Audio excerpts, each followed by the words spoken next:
আজকে আমরা এখানে এসেছি আমাদের স্বাস্থ্য দপ্তরের ক্যাজুয়াল কর্মীরা দীর্ঘদিন ধরেই স্বাস্থ্য অধিকর্তা এবং রাজ্য সরকারের নিকট একটা দাবি ছিল যে রেগুলাইজেশন করার জন্য। সেটা আমরা দীর্ঘদিন 20 থেকে 25 বছর কারোবার 30 বছর স্লিপ ওয়ার্কারে কাজ করে শেষে 2010-এ ক্যাজুয়াল কর্মীতে তাতে স্বীকৃতি দেয় রাজ্য সরকার।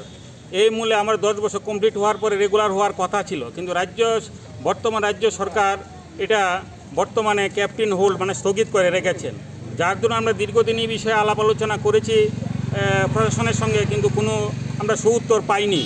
ফলে আমরা বাধ্য হয়ে আমরা মহামান্য হাইকোর্টের কাছে দ্বারস্থ হয়েছিলাম।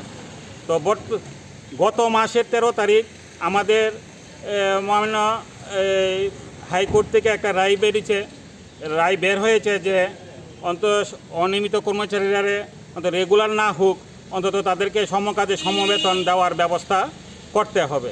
তা এই রায় কপি নিয়ে আজকে আমরা স্বাস্থ্য দপ্তরের নিকট এসেছি। আমরা ডাইরেক্টর সাহেবের সঙ্গে আমরা কথা বললে আমাদের সেই দাবিপত্র এখানে আমরা সাবমিট করব। আপনার নামটা? আমার নাম রতন দেবনাথ।